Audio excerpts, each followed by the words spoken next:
안녕하십니까? 한국기독공보에서 들려드리는 3월 첫째 주 주요 소식입니다. 미국과 이스라엘이 이란에 대한 대규모 군사작전을 단행하면서 중동 정세가 전면전 국면으로 치닫고 있습니다. 지난 28일 테헤란의 주요 군사시설 등을 겨냥한 정밀 타격으로 이란의 최고 지도자 알리 하메네이가 사망한 것으로 전해졌습니다. 36년 넘게 이란의 최종 의사결정권자로 군림해온 체제의 상징이 사라지면서 이란 내부는 그야말로 큰 충격에 빠졌습니다. 이란은 즉각 동맹국 내 미군 기지를 향해 보복 공격을 감행했습니다. 쿠웨이트 주둔 미군 부대에서 사상자가 발생하는 등 양측의 무력 충돌은 단기 보복을 넘어 장기전으로 확산할 조짐을 보이고 있습니다. 전문가들은 최고 지도자의 사망이라는 초유의 사태에도 불구하고 45년간 굳어진 폐쇄적인 신정체제의 특성상 미국이 기대하는 내부 시민 봉기나 즉각적인 정권 교체가 일어날 가능성은 낮다고 분석했습니다. 전쟁의 공포가 커지면서 교계의 규탄도 이어지고 있습니다. 세계교회협의회 WCC는 성명을 내고 군사적 보복은 수백만 명의 민간인을 위험에 빠뜨리고 고통을 배가시킬 뿐이라며 깊은 우려를 표했습니다. 이어 모든 군사 행동의 즉각적인 중단과 함께 항구적 평화를 위한 외교적 대화에 나설 것을 강력히 촉구했습니다. 두 번째 소식입니다. 대한예수교 장로회 총회가 제110 회기를 맞아 코피노 문제의 공적 해결과 선교 지평 확장을 선포했습니다.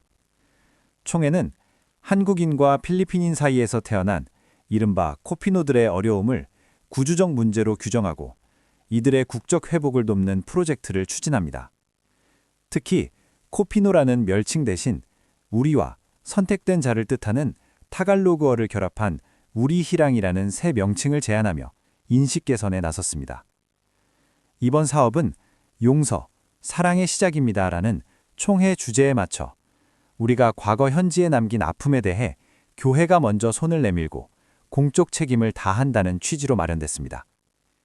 총회는 오는 4월 정부 관계자가 참여하는 콜로키움을 시작으로 현지 청년들을 한국으로 초청하는 등 실질적인 지원을 본격화할 계획입니다.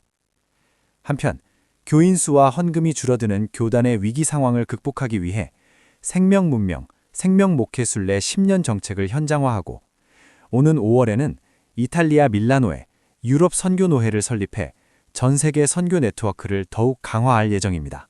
다음 소식입니다.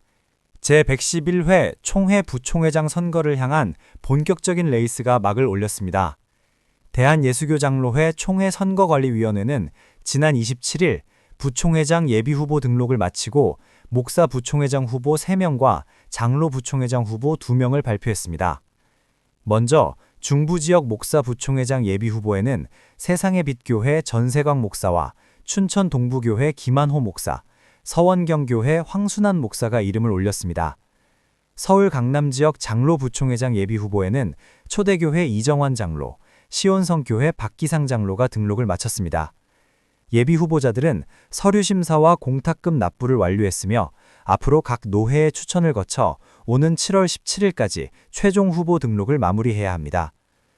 예비후보 등록과 함께 선거 규정도 엄격히 적용됩니다. 후보자들은 앞으로 신문 기고나 인터뷰가 제한되며 행사 방문 시 동행 인원은 본인 외 4명까지만 허용됩니다. 다음 소식입니다.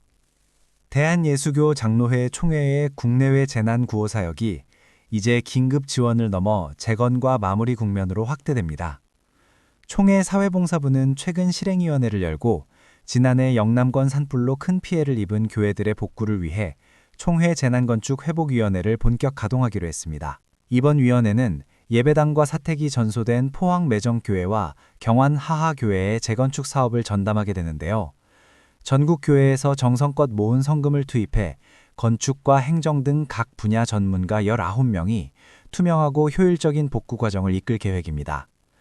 이와 함께 전소되지는 않았지만 피해를 입은 교회 20곳에 대해서도 지역사회 선교 기반을 회복할 수 있는 지원책을 마련하기로 했습니다. 해외 구호 사역도 결실을 맺고 있습니다. 지난 4년 이어온 튀르키예 지진 구호 사역을 올해 안에 마무리 짓기로 한 건데요. 오는 5월 실행위원들이 직접 현지를 방문해 컨테이너 마을과 이재민 센터를 최종 점검할 예정입니다. 한국기독공보에서 들려드리는 3월 첫째 주 라디오 기독공부를 마칩니다. 청취해주신 여러분 고맙습니다.